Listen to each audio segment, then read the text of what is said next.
کسی صورت نہ کم ہو۔ ابن عمر رضی اللہ تعالیٰ عنہما سے روایت ہے، فرمایا جس شخص نے 10 درہم کا کپڑا خریدا اور ان میں 1 درہم حرام کمائی کا تھا، جب تک وہ کپڑا اس کے جسم پر رہے گا اللہ عز و جل اس کی نماز قبول نہیں فرمائے گا۔ راوی کہتے پھر ابن عمر رضی اللہ تعالیٰ عنہما نے اپنی انگلیاں کانوں میں دے لی، پھر فرمایا بیرا ہو جاؤں اگر نبی پاک کو یہ فرماتے ہوئے نہ سنا ہو۔ جس آدمی نے چوری شدہ چیز خریدی جبکہ جانتا ہو کہ یہ چوری شدہ ہے تو وہ اس چوری کی ذلت اور گناہ میں برابر شریک ہوا۔ جس نے موبائل چوری کی اس کو پتہ ہے کہ میرا چوری کا موبائل کون خریدتا ہے۔ جس نے کار کے شیشے چوری کیے، کار کے بمپر چوری کیے، موٹر سائیکل کے میرر چوری کر لیے، عورتوں کے زیور نوچ لیے جاتے ہیں، اس طرح کتنی قسم کی چوریاں ڈکیتیاں لوگ کرتے ہیں۔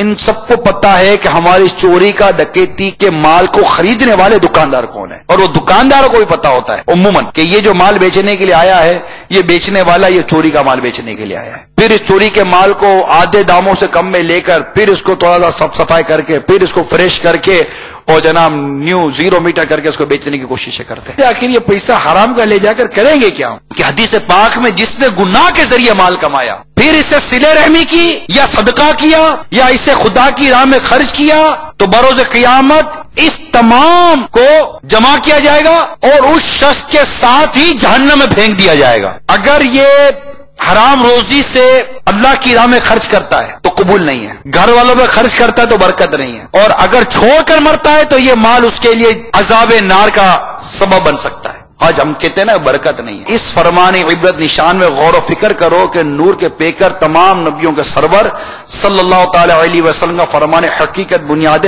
بارش کا نہ ہونا قحط نہیں، بلکہ قحط تو یہ ہے کہ بارش تو ہو لیکن اس میں تمہارے لیے برکت نہ ہو۔ اتنا بیسک عقیدہ مسلمان کا کہ اللہ دیکھ رہا ہے۔ تم پرچیزر بنتے ہو تب بھی ڈنڈیاں مارتے ہو، تم سیلسر بنتے ہو تب بھی ڈنڈیاں مارتے ہو۔ سیٹ کو تھوڑی پتا ہے، نہیں پتا سیٹ کو، اللہ سب جانتا ہے۔ جس سے بھی آپ دھوکہ دے رہے ہیں وہ نہیں جانتا لیکن اللہ تو جانتا ہے۔ اللہ جہنم کی آگ میں جھونک دے گا، اللہ تمہیں قبر کے عذاب میں مبتلا کر دے گا، تم پر قبر میں سانپ اور بچھو مسلط کر دیے جائیں گے، تمہیں جہنم کی آگ کے اندر الٹ پلٹ کیا جائے گا۔ اس وقت کیا کرو گے؟ تو خدا سے ڈرو اور لوگوں کو دھوکہ مت دو، خیانت مت کرو، کہ ڈر ہے کہ کہیں یہ چیزیں ایمان کو برباد نہ کر دیں۔ کہ یہ جو سرکار صلی اللہ تعالی علیہ وسلم نے جن روایتوں فرمائے نا وہ ہم میں سے نہیں ہے۔ اس پر محدثی نے لکھا ہے کہ اس ارشاد میں ہمیں ڈرایا جا رہا ہے کہ یہ ہم میں سے نہیں ہے، یہ وہ ارشاد ہے کہ کہیں ایسا نہ ہو کہ تمہارا یہ عمل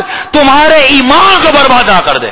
تمہیں دھوکے پر بھروسہ ہے، اللہ تبارک و تعالیٰ جس نے رزق کا ذمہ لیا تمہیں رب پر بھروسہ نہیں ہے کہ رب تمہیں رزق دے گا؟ تم سچ بولو، امانت داری کرو، لوگوں کے ساتھ خیر خواہی کرو۔ کہ سرکار مدینہ صلی اللہ تعالی علیہ وآلہ وسلم فرماتے ہیں بے شک جو ایماندار نہیں اس کا کوئی دین نہیں۔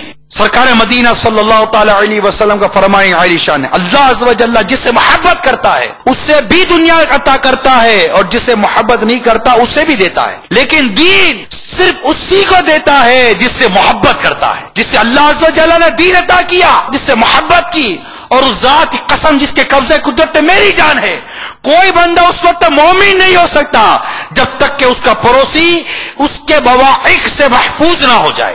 صحابہ کرام علیہ رضوان نے عرض کیا یا رسول اللہ صلی اللہ تعالی علیہ وآلہ وسلم بواعق کیا ہیں؟